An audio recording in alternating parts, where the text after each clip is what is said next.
There are moments in history that don't just break tradition, they shatter it.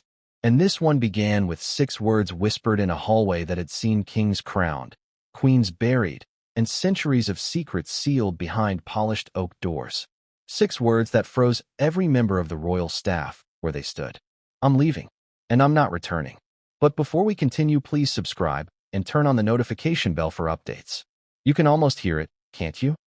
That cold, steady voice echoing down the marble corridor of Buckingham Palace.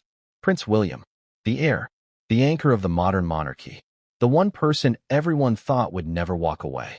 The man raised not just for the throne, but for duty itself. But what could push someone like William to say goodbye forever? What could break the future king? And here's the real question you have to ask yourself. When the staff began crying, when Kate Middleton collapsed into a chair, when King Charles clutched the armrest like he'd been struck, were they reacting to the news William was leaving, or something far, far deeper? Because the truth behind that moment didn't come out of nowhere. The palace doesn't crumble in a single day. The monarchy doesn't fracture with a single announcement. Landslides always start with a quiet tremor, a warning, a sign people choose to ignore until it's too late. So what were the tremors that shook the royal family long before this moment? Why did insiders whisper that a storm was coming? And why did some staff members claim they'd never seen William look so haunted, so torn, so unlike himself in the days leading up to his departure? You're about to find out. But before we dive into the chain of events that led to this unprecedented royal collapse, we need to go back to that morning. That one morning when everything changed. Because the signs were everywhere, and no one, not even Kate, understood what they meant. Let's walk into that hallway together. The air was unusually cold, not in temperature, but in feeling. A sort of heaviness. A pressure you can sense before you can explain. Staff members moved quietly, exchanging nervous glances. Some said William hadn't slept. Others said he'd received a phone call at dawn that left him pacing for close to an hour.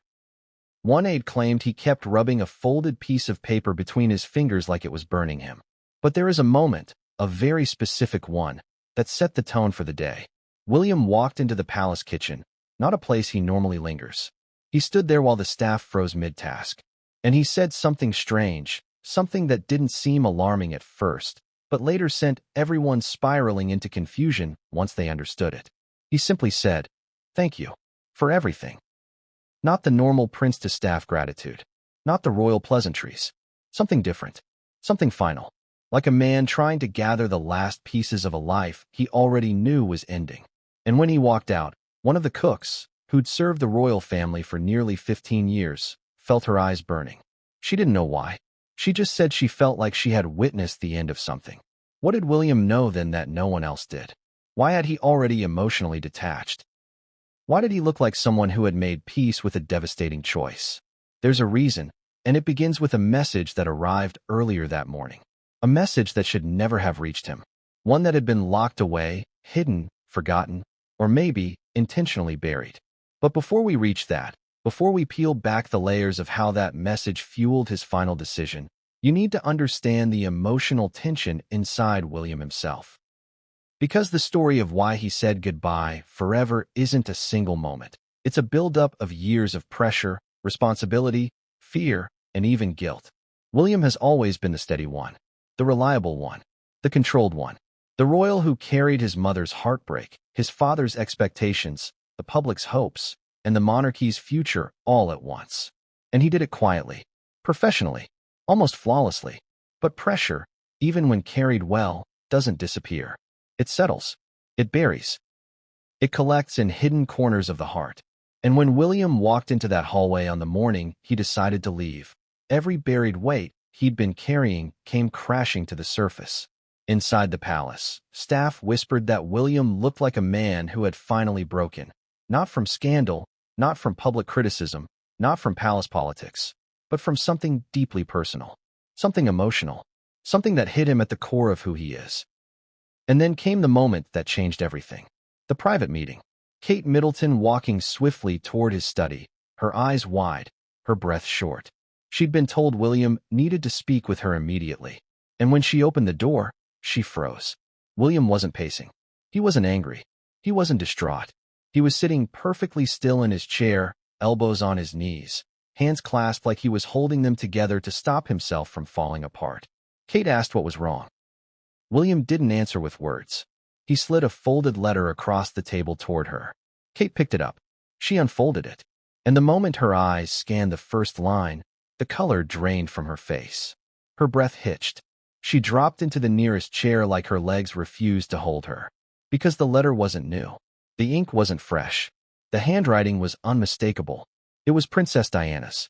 How did a letter from Diana, one never publicly known, never archived, never referenced, suddenly appear inside the palace on the very morning William decided to leave the monarchy? Who had kept it hidden? Why now? And what did it reveal? These are the questions that turned the palace upside down. These are the questions that ripped apart the remaining threads holding the royal family together.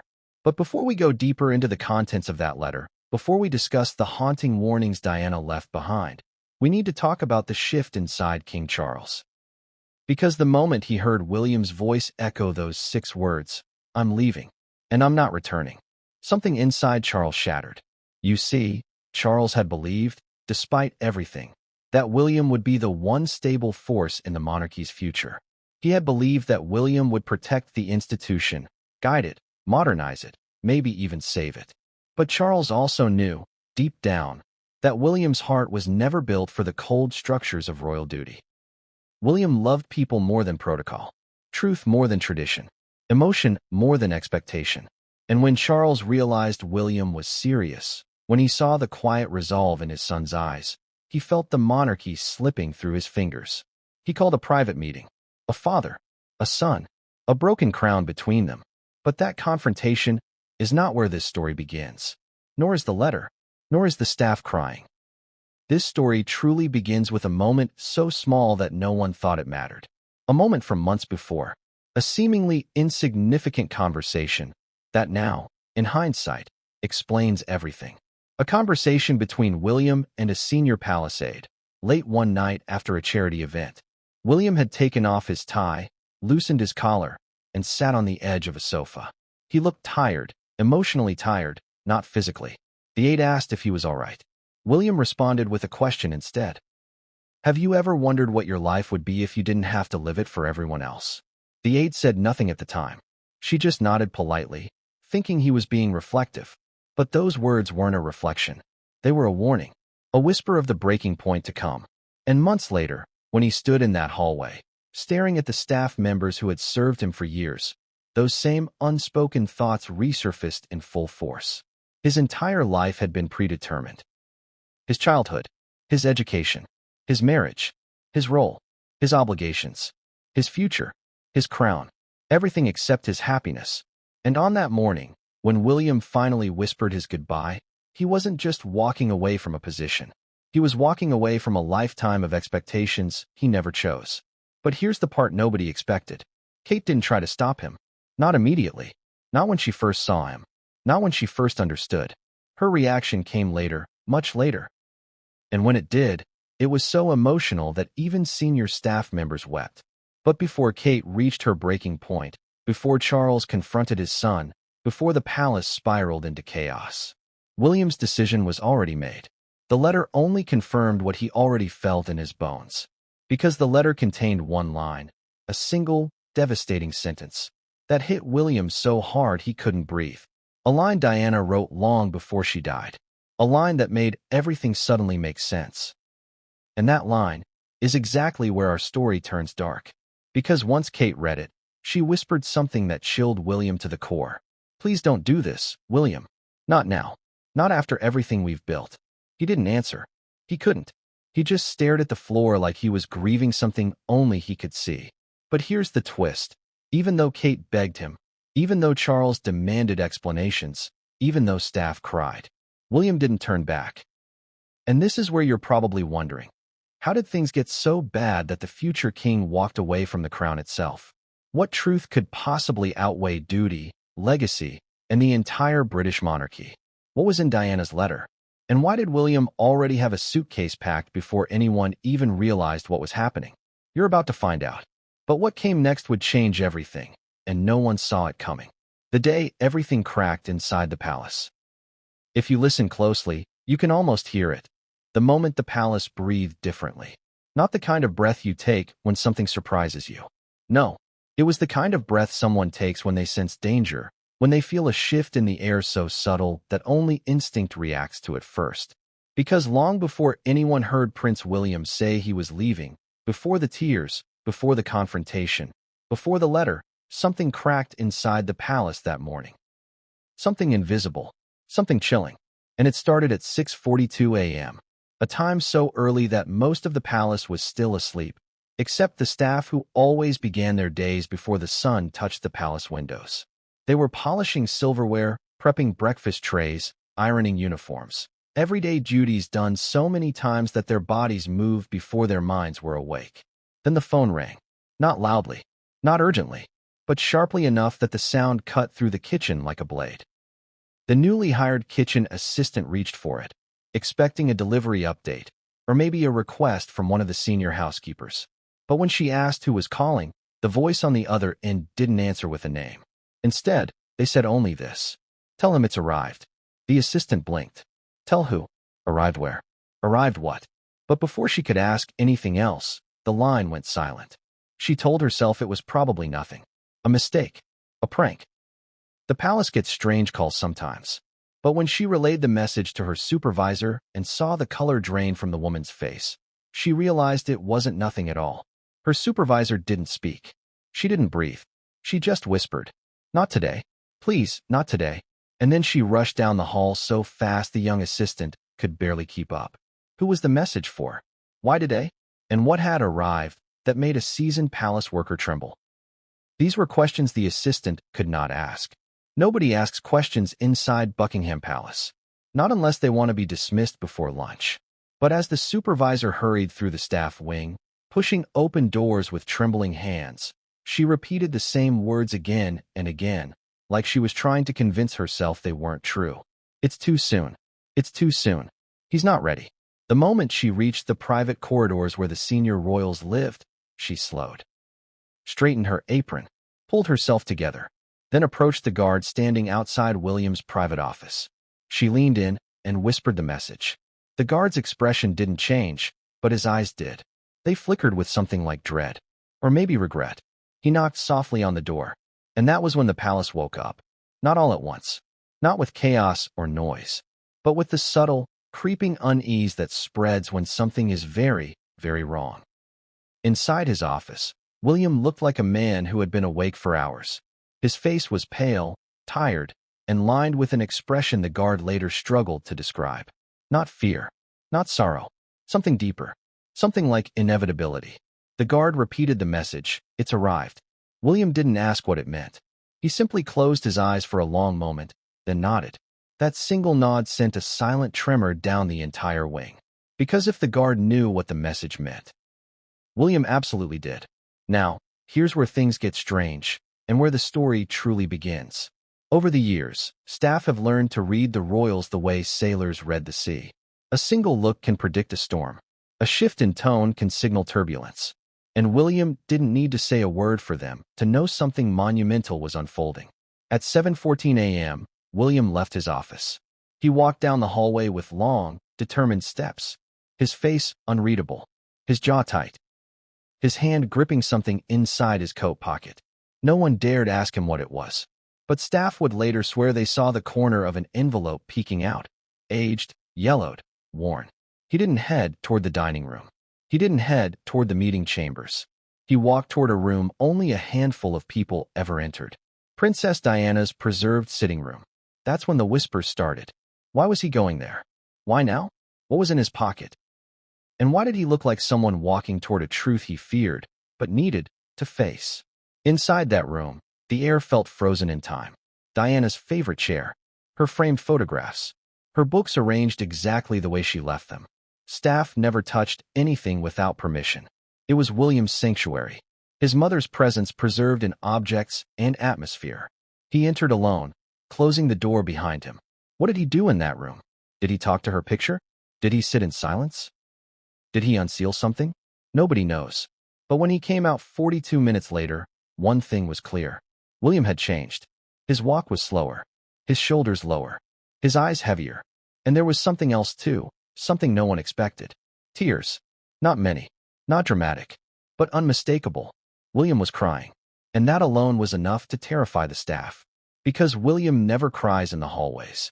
Not in public, not in private, not where anyone can see. That was the first real crack. The moment the palace stopped pretending everything was fine. But the crack deepened when Kate arrived. She hadn't seen him that morning yet. She entered from the opposite wing with her usual grace, hair pulled back, wearing a soft cream sweater and comfortable trousers. Casual, calm, smiling faintly at the staff she passed. But when she turned the corner and saw William coming toward her, everything inside her froze. She reached for his arm. He pulled her aside, into a quiet alcove near the portraits. And something happened that no one had ever seen before.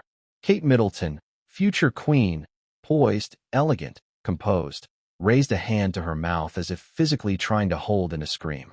Her knees buckled. William caught her before she sank to the floor. He whispered something to her, too soft for anyone to hear. She shook her head violently, not in disbelief, not in confusion, in refusal. She grabbed both sides of his jacket like she was afraid he would disappear. Her voice broke. Staff couldn't hear the exact words, only the frantic, desperate tone. Then Kate walked away with her hand pressed against her face, tears streaking down her cheeks. She didn't go to her room. She didn't go to a quiet space. She went into the nearest empty corridor and slid down the wall, sobbing silently. And if you know anything about Kate Middleton, you know she does not break easily. Something devastating had happened. Something irreversible. Something that made her realize the life she knew was collapsing. Meanwhile, William walked with measured steps back toward his office. He looked calm on the outside, but the stillness was unnatural, like a man who had made a decision he was terrified of, but unwilling to turn back from. Staff members avoided his gaze, not because they feared him, but because they loved him. And the expression on his face was the kind of grief that hurts to look at. By 8:20 a.m., word had traveled through the staff corridors like wildfire. Something is wrong. Something big. Something involving William. And that fear only intensified when William did something completely out of character. He went to the staff kitchen. He didn't need anything. He didn't ask for tea or breakfast. He simply walked in, stood there, and looked around the room like he was memorizing the people in it. He thanked them, each one, by name. Then he said the words that sank into their stomachs like stone. Thank you for taking care of my family. Notice the phrasing. Not thank you for taking care of us. Not thank you for everything you do. Thank you for taking care of my family. Like he was separating himself from that family. Like he was already stepping away. Some of the staff tried to speak. Tried to ask what was happening. Tried to understand. But William didn't explain. He didn't elaborate. He didn't soothe their panic. He just smiled, sadly, and walked out. One of the younger staffers burst into tears. Another whispered that she felt like the walls of the palace had tilted out of alignment. And that morning, every instinct was screaming the same thing. This wasn't temporary. This wasn't emotional turbulence. This wasn't a bad day. This was the beginning of the end. By 9 a.m., a senior aide approached William cautiously, her face pale, her voice trembling. She asked him if he needed anything: tea, breakfast, water, someone to call. He looked at her with an expression she never forgot, a look of apology, and he said, "I need you to prepare something." The aide nodded quickly, thinking he meant a briefing folder or a document for the king. But he shook his head. "I need you to prepare the car." His car. The car royals only use for one of two reasons: a departure or an escape. But here's the thing. William didn't tell her where he planned to go. Not yet. Not fully. He simply gave her a quiet direction that made her heart race. Somewhere private. No security convoy. No press. No record. That was the moment the palace staff understood. Prince William wasn't stepping out for a drive. He wasn't going for fresh air. He wasn't taking a break. He was leaving. Not temporarily. Not for a few hours. Not for reflection. He was leaving. And the fear spread like wildfire. One of the butlers dropped a tray. A housekeeper had to sit down because she suddenly felt faint. A guard whispered to another, "This is real. It's happening. He's leaving us." But still, no one knew why. Not yet. Not until the envelope reappeared. The one William had taken into Diana's sitting room. The one he carried out again. The one that Kate read before she collapsed. The envelope that held the reason William walked through the palace that morning like a man saying goodbye. Staff would later claim they saw him gripping it so tightly that the paper crumpled in his hand. Others said he stared at it so long that his eyes turned red.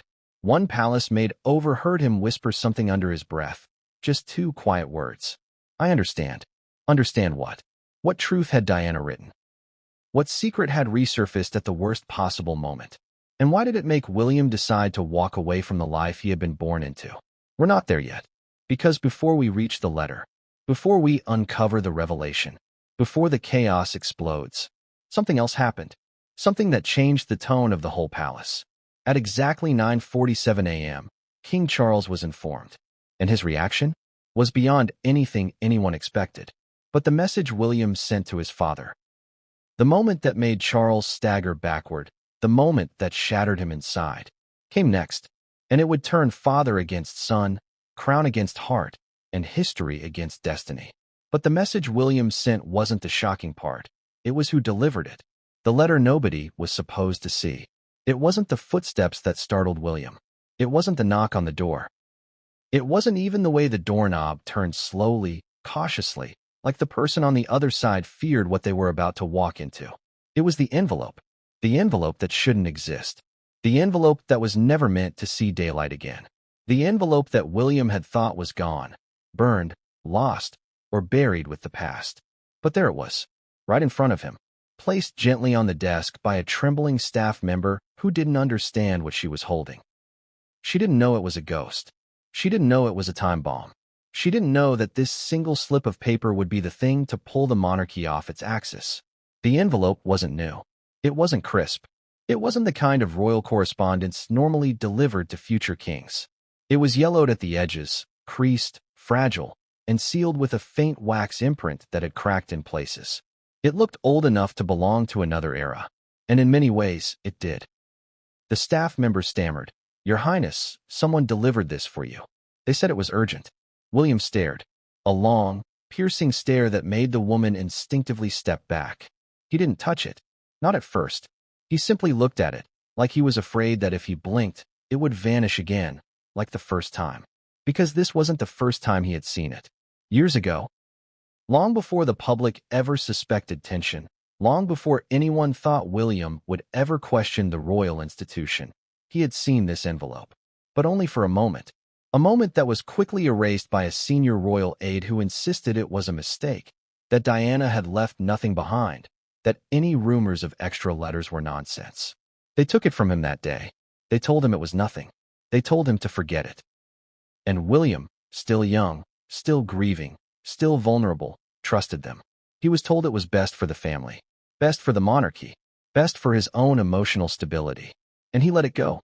But he never forgot the handwriting. Diana's handwriting isn't something you forget. Sharp yet elegant, soft yet intense. The kind of handwriting that reveals more about the writer than they ever say out loud. Now it had returned. And William knew, deep down, that its reappearance was no coincidence. He reached for it slowly, like someone reaching for a flame. His fingers trembled. His throat tightened. The moment his skin touched the paper, it felt warm, familiar. A memory surged through him. His mother's voice. "If you ever feel unsafe, follow your heart, not the crown." He swallowed hard, forcing himself back into the present. For nearly a full minute, he held the envelope without opening it, just existing with it, mourning what it represented. Then he broke the seal, and everything changed. Inside the envelope was a single sheet of paper, thin, fragile, folded into thirds.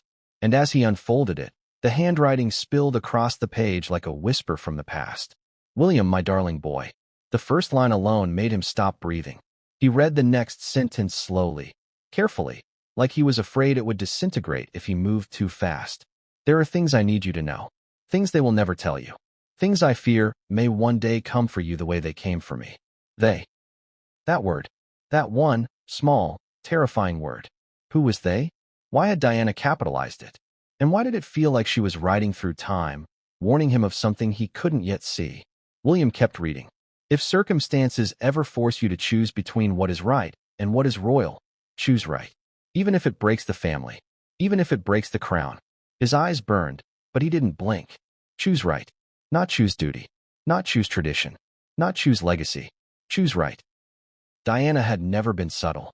But this was more than advice. This was a warning, a plea, a confession, and maybe even a prediction. The next line hit him harder. If someone you trust betrays you, do not stay silent. Silence is what allowed them to take everything from me. Them again. William felt the room tilt. He wasn't sure if he was standing or sitting anymore. The walls seemed too close. The air too thin. The weight of Diana's words too heavy. He kept reading. I worry for the sons I will not get to see grow up. I worry about what the institution may demand of you, especially of you, William, because they see you as their linchpin, their future, their greatest asset. The word asset punched him in the stomach. Not son, not human, not family. Asset. He whispered the word aloud. The sound tasted bitter. For years, William had suspected that the system saw him as a tool more than a person. But seeing it written by his mother, years before her death, felt like a knife twisting inside him. And then he reached the sentence that destroyed him, the sentence that changed the course of his life, the sentence that made him say goodbye to the palace forever. William, they will break you if you let them. His hand slipped. The paper nearly fell from his grasp. He read it again. They will break you. Not might. Not could. Will. And Diana had written that long before he became the man he was now. Long before he took on the duties he carries today. Long before he ever imagined the pressures that would shape, no, suffocate him. She had seen the future. She had seen what the institution could do. She had lived it herself. And William now understood that she feared the same destiny for him. He read the final paragraph, each word like a blade. If the day ever comes when you feel trapped, when you feel silenced, when you feel you are losing yourself, walk away. Do not sacrifice your soul to keep a crown alive. No throne is worth the cost of your spirit. His vision blurred, his chest constricted, his heart hammered so loudly he could hear it. And then, at the bottom, for words that shattered whatever strength he had left. I love you. Protect yourself. He stared at the letter for a long time. Minutes, maybe more. Time lost meaning. Everything else in the world went silent, except for his heartbeat and the memory of his mother.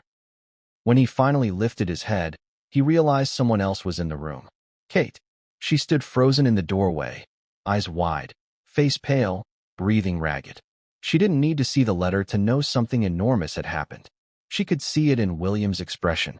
She approached slowly, like stepping toward a wounded animal she feared might collapse. Show me, she whispered. William handed her the letter with hands he couldn't steady. Kate read it. Her reaction wasn't quiet.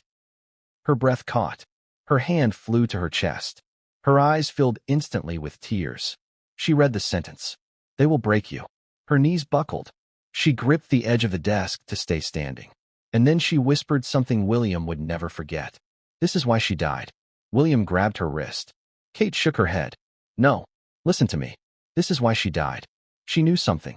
Something they didn't want her to say. And now they're doing the same to you. William, they're doing the same thing. William's jaw tightened. He had thought it. Now Kate had said it out loud.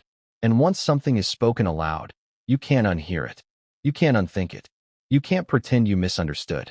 Kate looked at him with panic in her eyes. You can't stay here. Not after reading this. Not after everything you've told me. Not after what they've done to us. William didn't respond. Not with words. But Kate could see it. The part of him that had been loyal. The part that had sacrificed. The part that had endured. It was cracking. Just like the palace had cracked that morning. Kate covered her mouth with her hand, tears falling freely. She whispered, please not this. Not today. Not now. But the decision wasn't born that morning. It had been growing inside William for years. Diana's letter didn't create the breaking point. It revealed it. And Kate knew it. She pushed the letter back into his hands, but he didn't take it. It dropped onto the desk between them like a final verdict. When Kate left the room, she wasn't just crying. She was grieving. Because she knew the man she loved was already halfway out of the monarchy, and nothing she said would pull him back. William stayed in the room alone for nearly an hour, staring at the letter, reading it again, and again, and again, every sentence pulling him further from the crown, every word pulling him closer to a truth he could no longer ignore. And when he finally stood, he wasn't the same man who walked into the room earlier. He was a man with clarity, with conviction, with heartbreak, with purpose. And that purpose was not the throne. It was freedom. But before he could take a single step toward that freedom, before he could act on Diana's warning, before he could walk away from everything he'd ever known. There was one person he had to face, one person who would demand answers, one person who would react with shock so visceral it would echo through the entire palace. King Charles. And the confrontation between father and son would not be calm. It would not be quiet. It would not be dignified. Because when Charles discovered the letter, he didn't see a warning. He saw a threat. And what he said to William in that moment would change everything. But that moment wasn't the shocking part. It was how Charles found out about the letter that stunned everyone. Because the person who delivered the news to him was someone William never expected. Kate's breaking point. Kate Middleton didn't scream. She didn't lash out. She didn't collapse to the ground dramatically. What she did was far more terrifying. She went silent. And anyone who truly knows Kate, truly understands her, the woman behind the polished smiles and perfect posture, knows that silence is her breaking point. Because Kate Middleton doesn't go quiet when she's calm. She goes quiet when she's shattered. The palace was still buzzing from the emergence of Diana's letter. Staff were whispering, guards shifting nervously, senior aides moving quickly but pretending nothing was wrong. Yet in the center of that storm stood Kate, unmoving, eyes fixed on the floor like she was trying to anchor herself to something that no longer existed. When she left William's office, she walked without direction, without awareness, without breath. She barely felt her feet on the ground. Her heartbeat was a dull throb in her ears. The hallways blurred. The ornate paintings and gold-framed mirrors felt like distant objects in a world she was suddenly no longer part of. Her mind kept replaying one line. They will break you. Break him. Break William. The man who had already endured the tragedy of losing his mother publicly, brutally, violently. The man who had carried the expectations of a nation since he was a child. The man who had been forced into the spotlight long before he understood what fame meant. Break him? What more was left to break? Her breath caught. Her steps faltered. A passing housekeeper gasped when she saw Kate's face and whispered, "Ma'am." But Kate didn't respond. She simply kept walking until she reached a quiet, empty side corridor, the kind of hallway nobody uses except staff, and leaned against the wall, pressing her forehead to the cool stone. Her hands shook. Her vision blurred. Tears pooled until she couldn't hold them back. And then she sank down slowly, her back against the wall, her knees pulled to her chest, her hands covering her mouth as muffled sobs escaped. Kate Middleton never lets anyone see her cry. Not in public. Not in private hallways. Not even in moments of personal crisis. She has always been the strong one. The steadfast one. The pillar. But that morning, the pillar cracked. A senior housekeeper approached cautiously, kneeling beside her, speaking softly. "Ma'am, do you need anything? Should I bring someone? Should I?" Kate shook her head violently. No. She didn't want anyone. She didn't want help. She didn't want comfort. She wanted the world to stop spinning for just one moment so she could think. She wanted to breathe without feeling like her chest was collapsing. She wanted to understand how everything had gone so wrong so fast. A trembling whisper slipped from her lips. He can't leave, he can't. But she knew he could. And worse, she knew he would. When she finally stood, she wiped her tears quickly, the way she always does when she needs to transform back into the Duchess, the future queen, the public figure. But even as she composed her face, her heart remained in pieces. She went straight to their private quarters, closed the door behind her, locked it, and finally allowed herself to break fully, without restraint. She threw herself onto the edge of the bed, fists digging into the duvet, sobbing into the pillows as the emotional weight she'd been carrying for years finally cracked open. For years, Kate had watched William slowly crumble under the pressure of royal expectations. She saw the signs long before anyone else.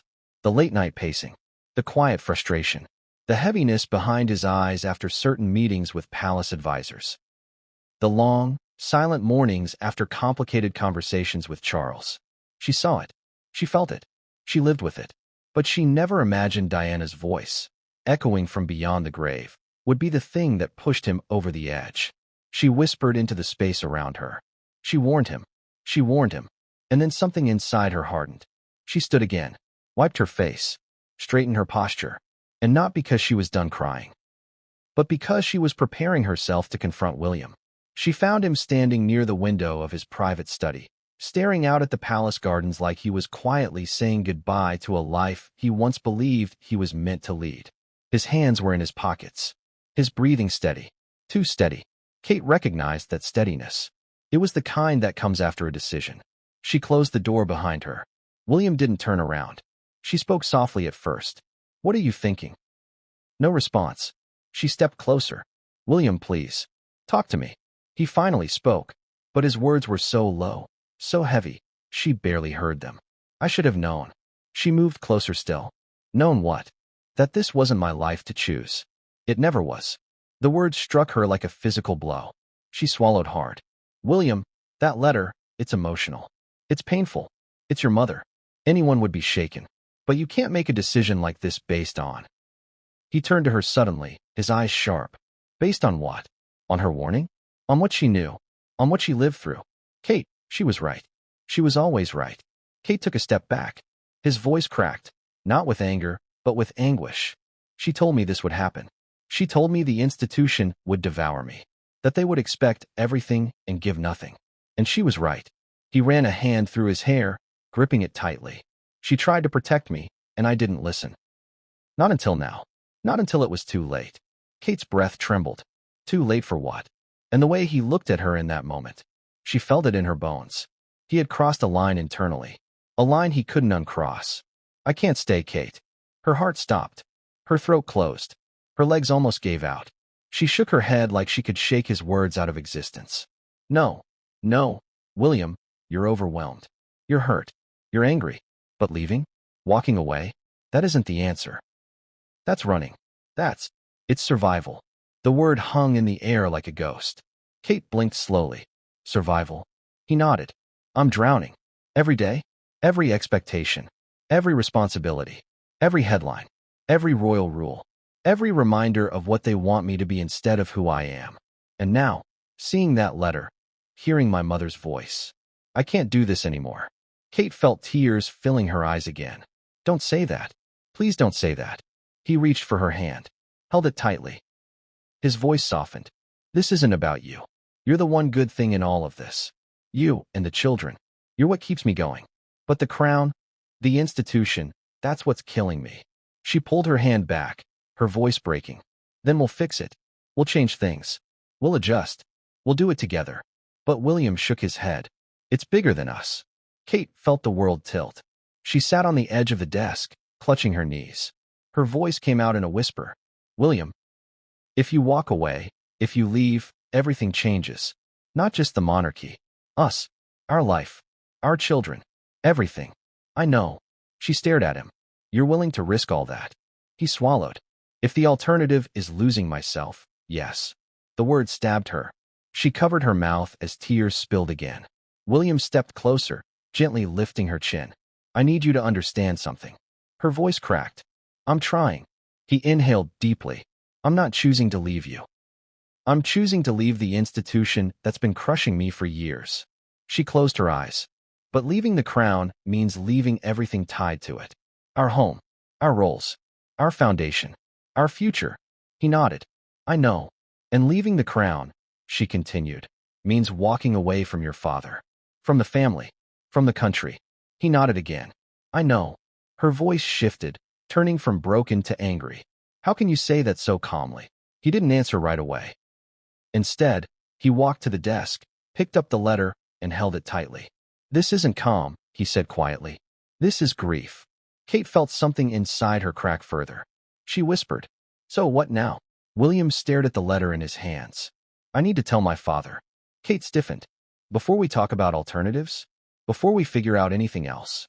"There are no alternatives," William said softly. The silence after that was suffocating. Kate lowered her head as another tear fell, dripping onto her clasped hands. He reached out to touch her shoulder. She didn't pull away, but she didn't lean into him either. She just sat there, silent again. That terrifying silence. William moved toward the door. "I'll be back," he said quietly. Kate didn't lift her head. She didn't ask him to stay. She didn't stop him. She just whispered one final line. One final plea. "Please, don't let this break us." William paused. His eyes softened. "It won't," he said. But Kate knew. She knew deep in her heart. It already had. He left the room and headed down the corridor toward King Charles's private study. His footsteps were steady, cold, certain. Kate listened to them fade, and then she collapsed forward, her forehead pressing into her hands as a sob tore from her chest. She whispered to herself, "This is how it begins, this is how we lose him." But she didn't yet know the most devastating part. She didn't know that William's decision wasn't the only thing about to explode. Because when he opened the door to speak with his father, someone else was already inside the room. Someone who had gotten there first. Someone who had delivered the letter's existence to King Charles before William could utter a word. And who that person was would change everything. The phone call that changed everything. The door to King Charles's study was already open. That should have been the first warning. King Charles never leaves his door open during sensitive discussions. Never. Not when dealing with advisors. Not when reviewing documents. Not when speaking with Camilla. And certainly not when discussing anything related to William. But the door was open. Wide open. And the moment William stepped inside, he understood why. Someone had beaten him there. Someone William never imagined would betray him.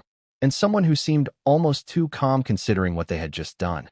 Standing in front of King Charles's desk, hands neatly folded, posture straight, voice level, was one of the senior royal secretaries. A man who had served the crown for decades. A man William trusted. A man Diana once trusted. A man who had known about the letter all along. William froze. The secretary turned, eyebrows lifting in quiet acknowledgement. "Your Royal Highness," he said with practiced courtesy. King Charles wasn't standing. He wasn't shouting. He wasn't pacing. He was sitting rigidly behind his desk, both hands gripping the armrests of his chair, knuckles white, chest heaving as if he were struggling to breathe. His face was the color of parchment. His eyes looked hollow. And on the desk in front of him, lying across a red leather blotter, was Diana's letter. Not neatly placed. Not respectfully aligned. It was splayed open. Exposed. Violated. Like a wound ripped open for examination. William's stomach dropped. "How did you get that?" he demanded. The secretary didn't flinch. "It was found," he replied calmly. "In a location where it should not have been." William's jaw tightened. And where was that? The secretary's lips pressed into a thin line. "I'm not at liberty to say." William stepped forward sharply. "You invaded my private room." The secretary hesitated a fraction of a second, just enough to confirm the truth. Charles lifted a trembling hand. "That's not the issue," he rasped. "The issue is that you kept this from me." William felt his chest ignite. "I didn't know it existed. They took it away from me years ago." Charles slammed his fist onto the desk. "I should have been told." William stared at him, stunned. "You're angry at me?" he asked. "You're angry at me? I just found out my mother left me a warning about the institution that destroyed her, and you're shouting at me?" Charles pointed at the letter. "This is inflammatory. This is dangerous. This is exactly the kind of thing that should have been destroyed the moment it was written." William stepped closer. His voice dropped into a tone he rarely used with his father. "It was destroyed. Or so I thought." Silence. Heavy silence. Charles inhaled sharply. "Why did you seek it out again?" he asked. "Why dredge this up now? Why couldn't you leave the past in the past?" William blinked. "I didn't seek it out," he said. "It came to me. Someone delivered it." Charles turned slowly toward the secretary. But the secretary didn't move. And William knew. He knew instantly. "You found it," William said. "You brought it here. You gave it to him." The secretary didn't deny it. Charles exhaled shakily. "I needed to know what was affecting your judgment. What was causing all this distress. Why you were behaving strangely." His voice trembled. "And now I see it." William felt the sting of betrayal. So the palace knew he was unraveling. They were watching him, tracking him, monitoring every unusual movement. And when they suspected something was wrong, they didn't ask him. They didn't check on him. They didn't care about his well-being. They investigated him. Like a threat. He felt something inside him harden. "I came to speak to you," he said. "To tell you myself." "Yes," the secretary interrupted. "But given the circumstances." William snapped. "Do not finish that sentence." The secretary fell silent.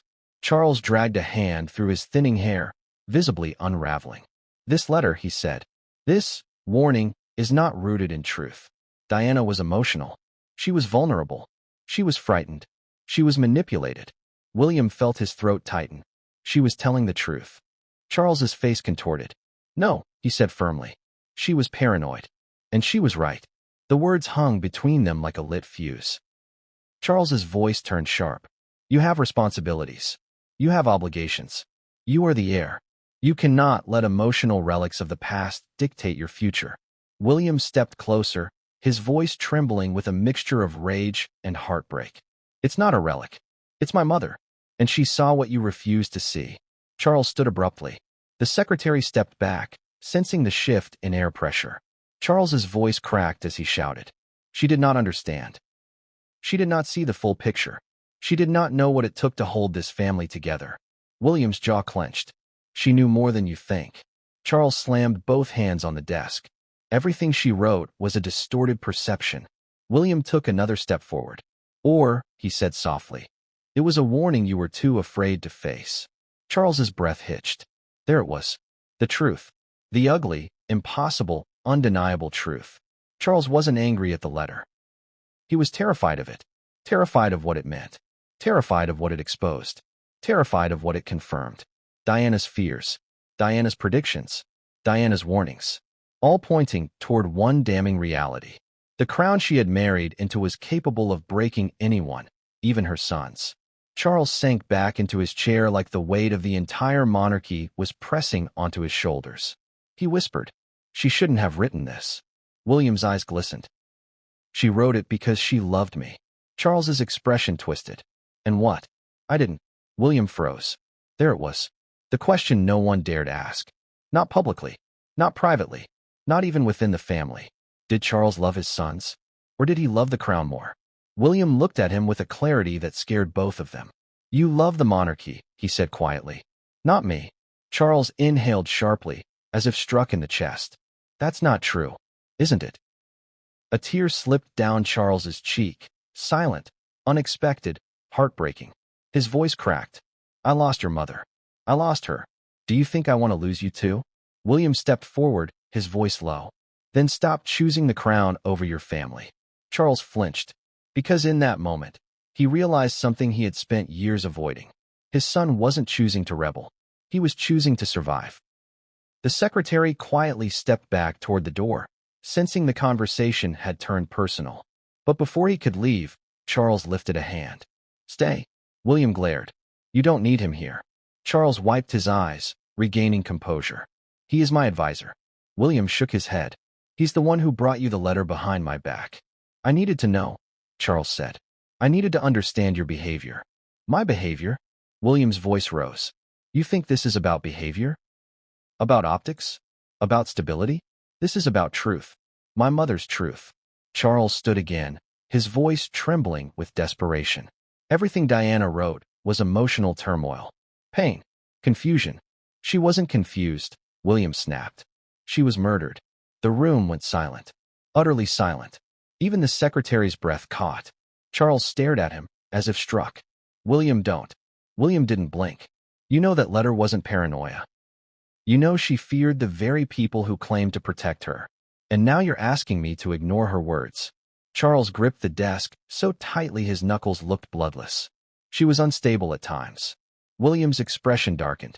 She was unheard. Charles shook his head slowly. You cannot throw away your future because of this. You cannot turn your back on the entire institution because of a single letter. It wasn't a letter, William said. It was a warning. A final one. And I'm done ignoring her.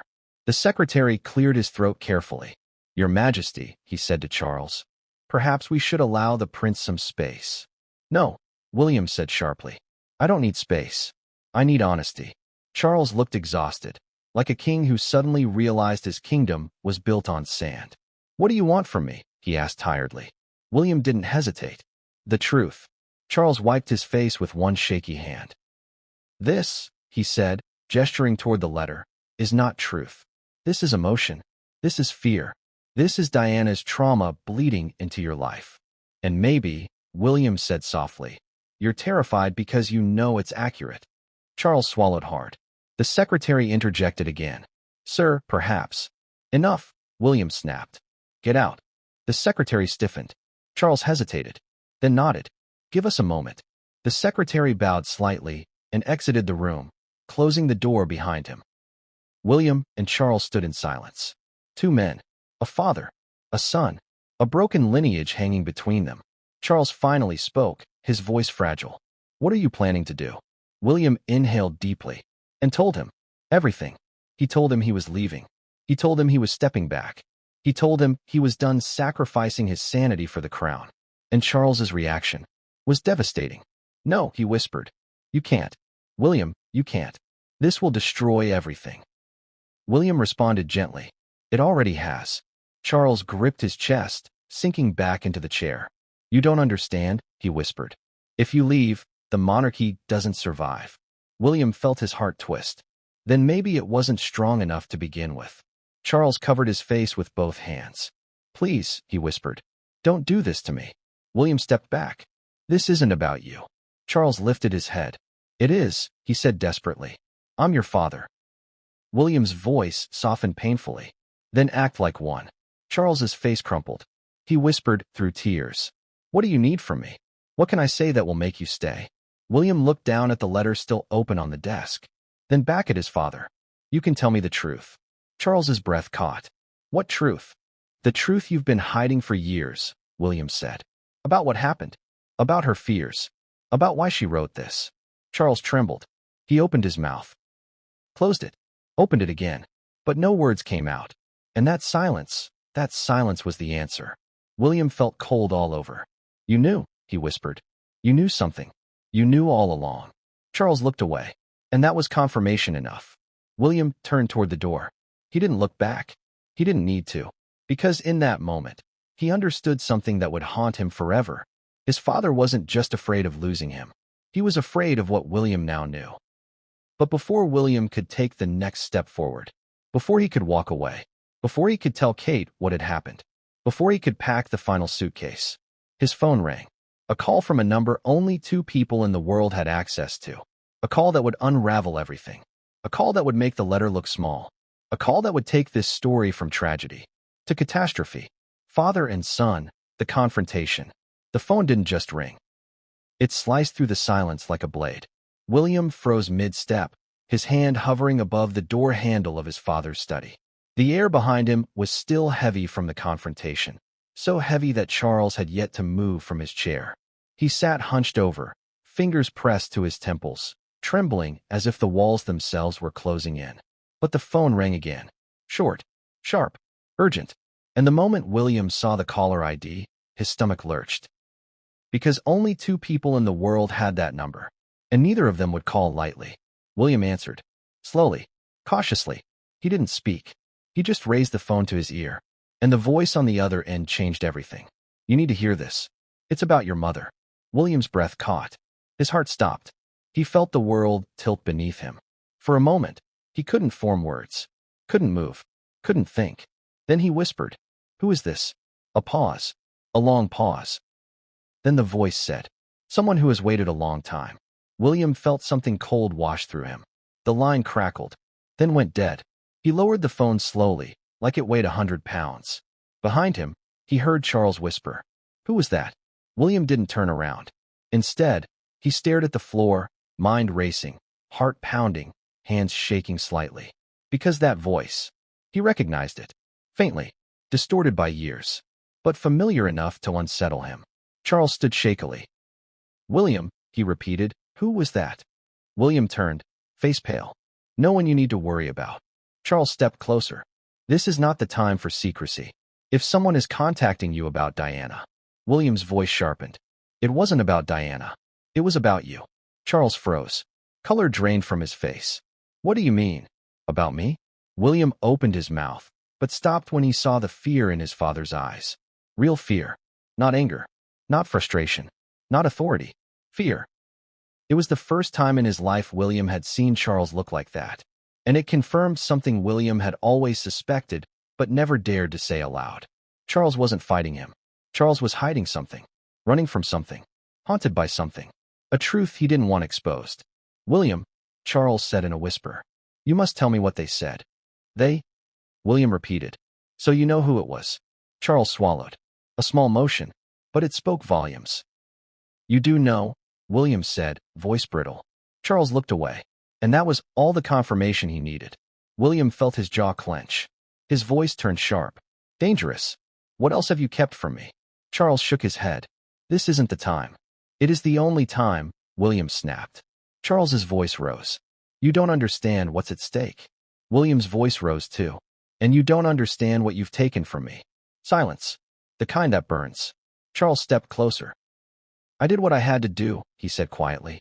To protect this family. To protect you. William's fists tightened. Protect me from what? Charles didn't speak. So William did. From the truth? From her truth? From the truth of what she feared? From what she warned me about? Charles flinched. William pressed harder. What killed her, father? What really killed her? Charles squeezed his eyes shut like the question physically hurt him. Stop, he whispered. William stepped closer. No. Not this time. His voice wasn't loud, but it was sharp, controlled, unmovable. And Charles understood something he had been denying for years. William wasn't the obedient boy he used to be. He wasn't the heir trying to please everyone. He wasn't the dutiful son afraid to break the palace rules. He was his mother's son, the one she taught to question, the one she taught to trust his instincts, the one she tried to protect from the very system Charles now defended. Charles sank back down into his chair. His voice trembled. You have no idea what you're stirring up. William exhaled slowly. I don't need to stir anything. It's already here. For a long moment, the room was silent except for the ticking of an antique clock on the mantel. Tick, tick, tick, as if counting down to something neither of them could stop. Charles finally looked up. You can't walk away, he said. You don't understand the consequences. William stared at him. The consequences for who, father? For me? For my family? Or for the crown? Charles opened his mouth, closed it again. William stepped forward. You've chosen the crown over everything else your entire life. Over my mother. Over your marriage. Over your children. His voice cracked. Are you really going to choose it over me now? Charles's breath shuddered. You are the future, he whispered. Without you, everything collapses. Maybe it should, William said quietly. Those words hit Charles like physical impact. He reached out, gripping the edge of the desk. You can't mean that. I do. You can't. Why not? Charles's voice broke. Because I have sacrificed everything for this. And so have I, William said. Their eyes locked. Father and son. Duty and freedom. Tradition and truth. Charles looked exhausted. Older than ever. Like his bones were cracking under the weight of decades of choices. Some made for him. Others made by him. William, he said softly. If you walk away, I will lose everything. William inhaled sharply. If staying means losing myself, then I'm already gone. Charles lowered his gaze. For a moment, William thought he might collapse. Then Charles whispered, Is this because of Diana's letter? Because of what she wrote? William didn't respond. He didn't need to. The answer was written across his face. Charles stood slowly. This is not your mother's voice you're listening to, he said quietly. It's her fear, her trauma, her isolation. And if you let that guide you, you will destroy yourself. No, William said softly. If I stay, I will. Charles blinked. His voice cracked. I cannot lose another person I love. The admission hung in the air. Tender. Raw. Unexpected. And yet William didn't soften. He couldn't. He stepped closer. You already lost me, he whispered. You just didn't notice. Charles staggered back, like the sentence had struck him physically. A tear slipped down his cheek. Please, he whispered, reconsider. But William shook his head. I'm done reconsidering. Charles's voice trembled. At least wait. Give us time. Let us handle this discreetly before the world finds out. William's jaw tightened. I'm not negotiating my freedom. Charles looked like a man standing on the edge of a cliff with no rope. He reached for William's arm. Stay, he whispered. Stay, and we will fix this. William didn't pull away. But he didn't lean in either. Some things, he said quietly, aren't fixable. Charles's voice cracked. You're making a mistake. William stepped back. No, I'm breaking a cycle. Charles gasped. A soft, painful sound. The sound of history repeating. The sound of generational trauma resurfacing. The sound of a father realizing his son no longer needed the dynasty he'd been destined to inherit. Charles sank into his chair again, shoulders shaking. William turned toward the door.